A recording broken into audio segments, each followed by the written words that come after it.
नमस्कार, news call 24 में आपका बहुत बहुत स्वागत है। मैं हूं सुशील गिरीश। आज ओपिनियन भारत में हम जानने का प्रयास करेंगे कि आखिरकार ऐसी क्या मजबूरी है कि राज ठाकरे और बीजेपी को एक दूसरे की जरूरत महसूस हो रही है। ठाकरे कार्ड, मराठी वोटों का गणित और हिंदुत्व की पिच।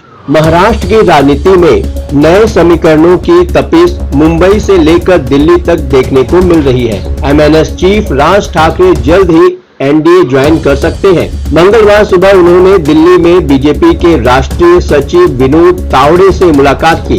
उसके बाद वो गृह मंत्री अमित शाह से मिलने पहुंचे। राज ठाकरे की पार्टी आगामी लोकसभा चुनाव में दक्षिण मुंबई और शिरडी सीट पर दावेदारी कर सकती है। महाराष्ट्र नवनिर्माण सेना प्रमुख राज ठाकरे के एनडीए के साथ आने की चर्चाएं तेज हैं। कई सवाल भी खड़े हो रहे हैं कि महाराष्ट्र में एनडीए को क्या जरूरत समझ में आ रही है कि तीन बड़ी पार्टियां बीजेपी, एकनाथ शिंदे और अजित पवार गुट के होने के बावजूद एमएनएस को साथ लेना पड़ रहा है। तब जब राज्य में एमएनएस का सिर्फ एक ही विधायक है और संगठन भी उतना ताकतवर नहीं है। राजनीतिक जानकार इसके 5 कारण गिना रहे हैं। पॉलिटिकल एक्सपर्ट कहते हैं कि कहीं न कहीं बीजेपी इस बात को लेकर क्लियर नहीं है कि लोकसभा चुनाव में मुंबई और आसपास के इलाकों में उद्धव गुट और कांग्रेस उनका गठबंधन कितना नुकसान पहुंचा सकता है। पिछली बार यहां की सभी सीटों पर एनडीए ने जीत हासिल की थी। ऐसे में बीजेपी इस बार कोई रिस्क नहीं लेना चाहती है। ये नंबर पार्टी के लिए बहुत मायने रखता है, खासकर इसलिए उद्धव ठाकरे अगर मुंबई में कोई सीट जीत जाते हैं तो ये उनकी पार्टी के लिए बड़ा बूस्ट होगा। उसे काउंटर करने के लिए अभी भी मजबूत लोगों को अपने पाले में लाने की जरूरत है। मुंबई और आसपास की सीटें जीतने का भी प्लान होगा। दूसरा कारण बन सकता है मूड ऑफ द नेशन के सर्वे में भी महाविकास अघाड़ी, इंडिया ब्लॉक और एनडीए के बीच में करीब 4% वोट का अंतर दिखाई दिया था। इसका मतलब साफ है कि अभी भी करीब 15% फ्लोटिंग वोट दिखाई दे रहा है। ऐसे में फ्लोटिंग वोट को समय रहते अपने पाले में लाने की कोशिश करनी चाहिए। उसे देखते हुए बीजेपी की ओर से राज ठाकरे से संपर्क किया गया। खासकर दक्षिण मुंबई की सीट पर बात चल रही है। उसका असर मुंबई और आसपास के इलाकों में देखने को मिल सकता है। कोर मराठी वोटर्स अपने पक्ष में लाने की कवायद। क्योंकि बीजेपी को लगता है कि शिवसेना का कोर मराठी वोटर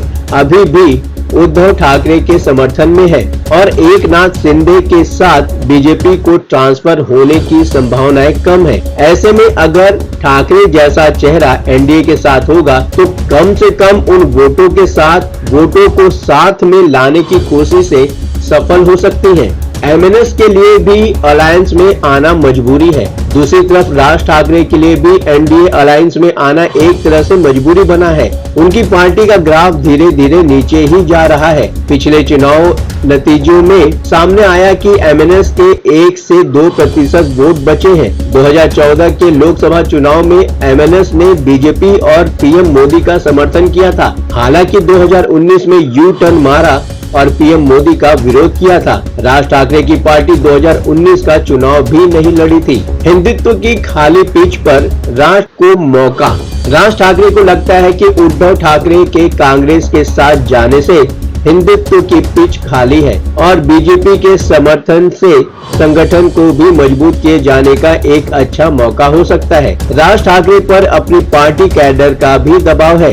ऐसे में एनडीए में आकर राज ठाकरे न सिर्फ पार्टी को बचा सकेंगे बल्कि अपना वोट प्रतिशत और लोकसभा में भी उपस्थिति दर्ज करवा सकते हैं। सिर्फ बीजेपी हाईकमान के संपर्क में राज ठाकरे। रोचक बात तो यह है कि राज ठाकरे की बातचीत सिर्फ बीजेपी हाईकमान के साथ हो रही है। इसमें शिंदे गुट या अजित गुट को शामिल नहीं किया गया है। इसका मतलब साफ है कि जो भी गठबंधन की बातचीत होगी वो बीजेपी के साथ होगी। इसमें विधानसभा के लिए सीटों पर बातचीत हो सकती है। फिलहाल महाराष्ट्र में एक नए राजनीतिक समीकरण उभरने की तैयारी को अंतिम रूप दिया जा रहा है। अब देखना यह है कि राज ठाकरे और बीजेपी मिलकर अपने राजनीतिक समीकरण को सिद्ध कर पाएंगे या नहीं। आप अपने विचार हमें कमेंट के माध्यम से बता सकते हैं। अभी तक आपने हमारे इस चैनल को सब्सक्राइब नहीं किया है तो कृपया इस चैनल को सब्सक्राइब करें, फॉलो करें और नोटिफिकेशन में जाकर ऑल का ऑप्शन दबाना बिल्कुल न भूलें। नमस्कार।